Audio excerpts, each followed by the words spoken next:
बोलने वाले और आज़ादी के लिए अपने आप को फांसी पे चढ़ाने वाले उन 4 शहीदों को श्रद्धांजलि पेश करते हुए साथ ही में हिंदुस्तान का संविधान लिखने वाले उसके शिल्प शिलाकार डॉक्टर बाबा साहब अम्बेडकर, भारत के पहले भारत अपने नोबेल खिताब लेने वाले मौलाना अबुल कलाम आजाद, फिर से मैं आप लोगों के सामने बहुजन मुस्लिम संगठन की ओर से तबरेज़ आसिफ शेख। दोस्तों, आज जिस सब्जेक्ट पे बात करेंगे वो सब्जेक्ट है कानून।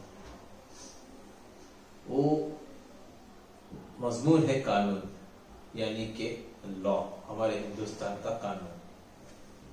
अब हिंदुस्तान का जो कानून है वो अमीरों के लिए किस तरह से है, वीआईपी के लिए किस तरह से है, और जो छोटे मोटे आम इंसान हैं उनके लिए किस तरह से है।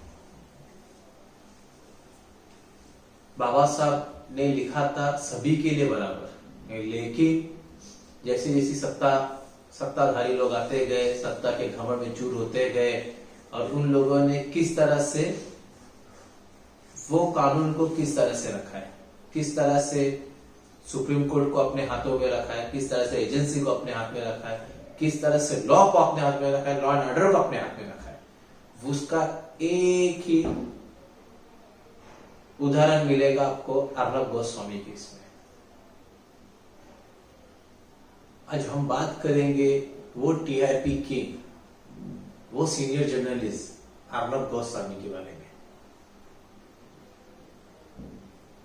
क्योंकि खुद के रिपब्लिकन चैनल को लॉन्च करने के लिए, उसकी टीआरपी के लिए ये जर्नलिज्म किस हद तक जाता है और कहां तक जाता है।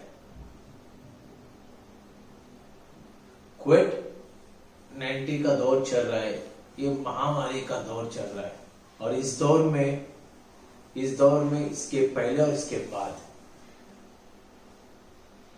अर्नब गोस्वामी का केस 2018 का पेंडिंग केस था। उस सिलसिले में उसको कस्टडी हुई, अलीबाग सेशन कोर्ट ने उसको जेल भेज दिया, एमसीआर कर दिया, जुडियल कस्टडी कर दी। जुडियल कस्टडी के बाद में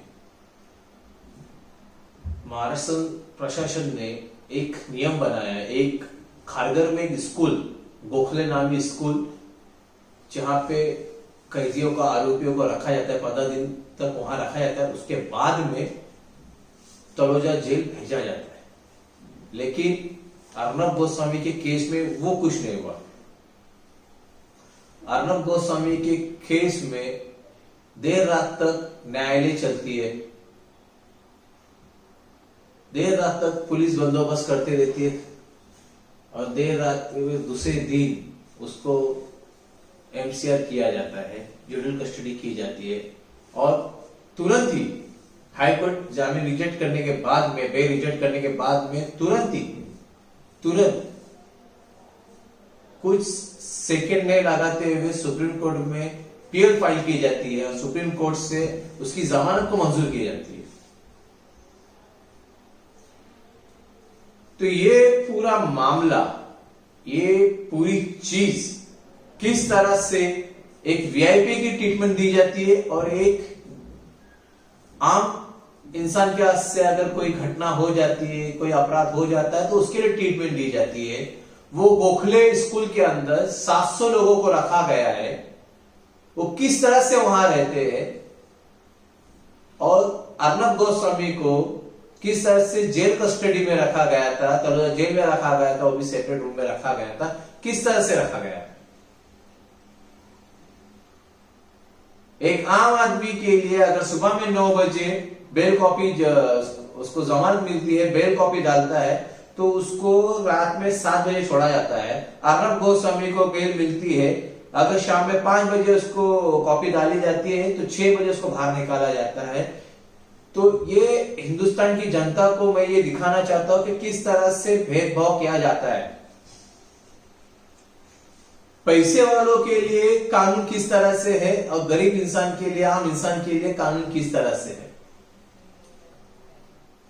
फिर भी हिंदुस्तान की जो जनता है उसकी आंखें बंद है और वो हर चीज से परे हटी है।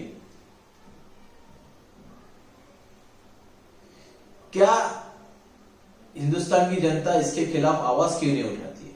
क्यों खामोशी से बैठी रहती है? इसी तरह से मैंने फेसबुक पे एक पोस्ट देखा है।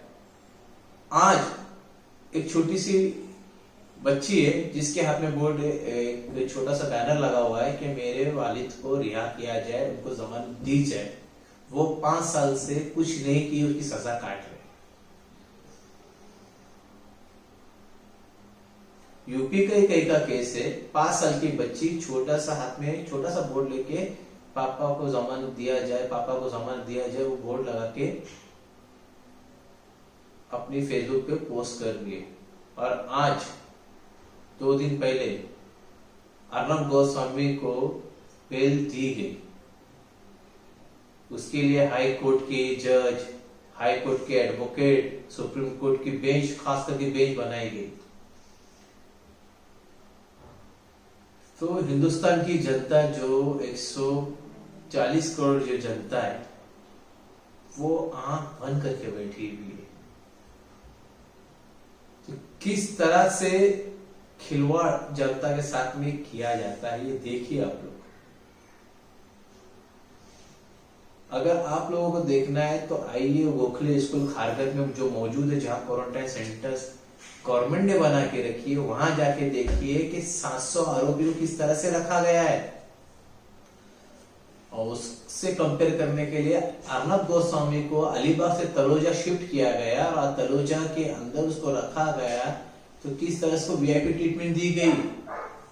उसकी जमानत हुई तो किस तरह से उसको बाहर निकाला गया। एक सादे आदमी की अगर जमानत होती है तो आप जाके देखिए, तलोजा आपके हर जिले में, स्टेट में जेल होगी, वहां जाके देखिए किस तरह से उनके जमानतदानियात में उनके घर के लोग उनका इंतजार करते और किस तरह से जेल कस्टडी में जो जीसी की जो पुलिस है, सेंट्रल की पुलिस है, किस तरह से उससे बर्ताव करती है। सेंट्रल में बैठी हुई गवर्नमेंट किस तरह से झूठे मक्कार आदमियों के साथ में किस तरह से उनको वीआईपी ट्रीटमेंट देती है और जो जनता उनको वोट देती है, चुना के लाती है और उनसे कोई अपराध होता है उनको कस्टडी की जाती है तो उस तरह से किस तरह से दुर्व्यवहार करती है। अर्नब गोस्वामी को जेल कस्टडी में बिस्लरी पानी, बाहर का खाना, हर चीज दिया गया। अब वो भी कोई उनकी जो बंदी रहती उस वक्त नहीं, सुबह का ब्रेकफास्ट, दोपहर का लंच और रात का डिनर जिस टाइम दौर पे दिया गया, यहां तक कि वाइन तक दी गई। और एक आम आदमी से अगर कुछ क्राइम होता है उसको जेल दिया जाता है तो किस तरह से उसको दुर्व्यवहार किया जाता है वो देखिए। इसके खिलाफ कोई आवाज नहीं उठाता। सब साले हिंदुस्तानी आंख बंद करके हर जात के लोग जेल में है, हर कास्ट के लोग जेल में। किस तरह से उससे दुर्व्यवहार किया जाता है, उससे व्यवहार किस तरह से किया जाता है, किस तरह से उनको अंदर किस तरह से गाली दी जाती है वो देखिए। और एक अर्नब गोस्वामी जैसा जो हिंदू मुसलमान कर करके अपनी टीआरपी बढ़ाता है तो उसकी किस तरह से वीआईपी ट्रीटमेंट की जाती है वो देखिए और किस तरह से उसकी बेल की गई वो देखिए। इतना ही आप लोगों से कहना है। जय हिंद, जय भारत।